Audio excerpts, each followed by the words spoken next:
बिस्मिल्लाहिर्रहमानिर्रहीम। अस्सलाम वालेकुम। आज जो वीडियो का टॉपिक है ना हमारा वो है जेनेटिक्स।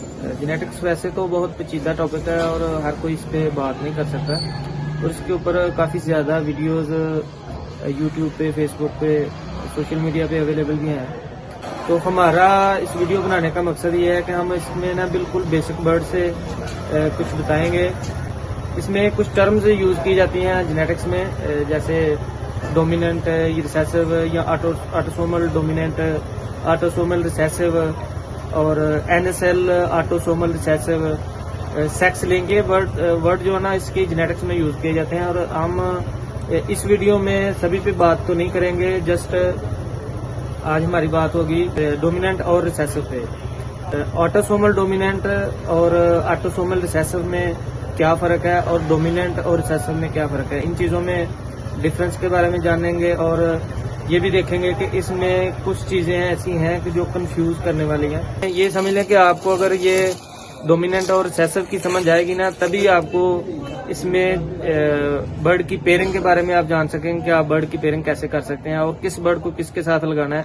तो आने वाली वीडियोस में इंशाल्लाह सेक्स लिंक्ड पे ऊपर तफसील से बात करेंगे, और इस वीडियो में जस्ट डोमिनेंट और रिसेसिव पे बात करते हैं। उसको समझाने के लिए हमने एक पैटर्न तैयार किया है, वो आपको बता देते हैं। डोमिनेंट का मतलब होता है कि गालिब आ जाने वाला, और रिसेसिव का मतलब होता है छुपा हुआ। तो ये जो हमारा ग्रीन फिशर है ना, ये डोमिनेंट बर्ड है, और जो ब्लू है वो रिसेसिव है।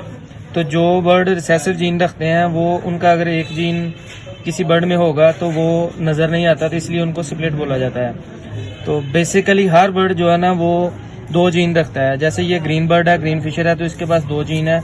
ये दो जीन्स को जाहिर कर रहे हैं, एक जिसका ग्रीन का और दूसरा भी इसका ग्रीन का है। अब अगर इस ग्रीन बर्ड को हम ग्रीन के साथ ही लगाएंगे तो उसमें से सारे बच्चे, क्योंकि दोनों के पास दो दो जीन ग्रीन के हैं, तो अब जो बच्चे हैं ना वो उन्होंने एक ही जीन एक बर्ड से लेना है, यानी कि माँ से, और एक जीन उसने बाप से लेना है।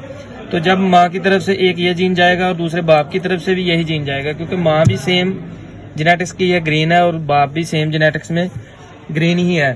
तो इस सूरत में जो बच्चे आएंगे वो कम्प्लीटली ग्रीन आएंगे। लेकिन अगर इस ग्रीन बर्ड को हम इस विजुअल ब्लू बर्ड के साथ लगा देंगे, जो कि दोनों उसके पास रिसेसिव जीन है ब्लू के, तो उसमें से आने वाले तमाम के तमाम बच्चे जो है ना वो ग्रीन आएंगे, लेकिन वो स्प्लिट ब्लू होंगे, क्योंकि उन्होंने एक जीन ग्रीन का कैरी किया है और दूसरा जीन उनके पास ब्लू का है। तो इसलिए ये ग्रीन स्प्लिट ब्लू हो गए। ग्रीन क्योंकि गालिब आ जाता है, डोमिनेंट है, तो इस वजह से नजर आने में वो हमें ग्रीन बर्ड ही नजर आएगा, लेकिन वो स्प्लिट होगा ब्लू का। ठीक है। अब अगर इस बर्ड को हम दोबारा ब्लू बर्ड के साथ लगाते हैं जो कि स्प्लिट है ब्लू का, तो उसमें से जो चिक्स आएंगे वो कुछ ब्लू आएंगे, कुछ ग्रीन आएंगे। वो किस लिए? क्योंकि जहां पे वो चिक्स जो ना वो एक जीन एक तरफ से ले रहे हैं ग्रीन का, और दूसरी तरफ से उनके पास ब्लू का एक जीन आ रहा है, तो उसका मतलब है कि वो सेम यही सिचुएशन हो जाएगी जो यहाँ पे है, कि उनका एक ग्रीन का जो जीन है वो डोमिनेंट हो जाएगा और वो गालिब आ जाएगा ब्लू के ऊपर, और वो बच्चा स्प्लिट ब्लू हो जाएगा।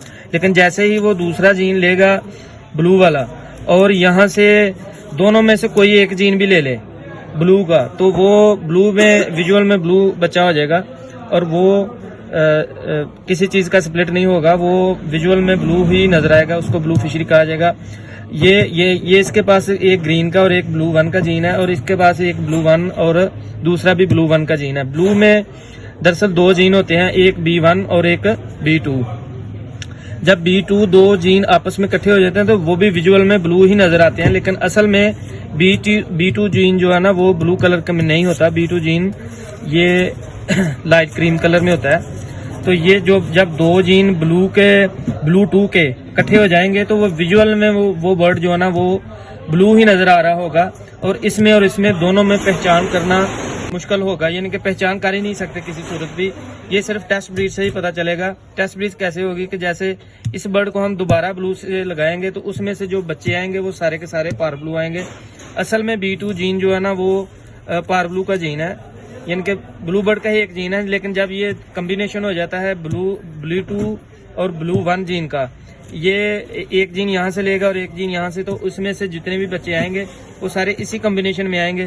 तो उसमें जो उसको बर्ड को कहा जाएगा पार ब्लू, और वो विजुअल में उसका जो फेस है ना वो क्रीम कलर का नजर आएगा, लेकिन हकीकत में वो B1 और B2 का कॉम्बिनेशन होगा। उसके पास एक ब्लू का जीन होगा और एक पार ब्लू का।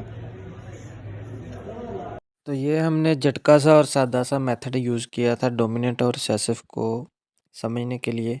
तो आगे भी जेनेटिक्स को समझने के लिए हम कुछ इसी तरह के पैटर्न्स का यूज़ करेंगे ताकि समझने में आसानी हो। जेनेटिक्स वैसे बहुत रफ सा सब्जेक्ट होता है, इसको समझने के लिए ना आप इसे दो तीन बार वीडियोस को लाजमी देखें। तो सेक्स लिंक पे भी हम नेक्स्ट वीडियो में इंशाल्लाह बात करेंगे। तो बहुत शुक्रिया, अल्लाह हाफ़िज़।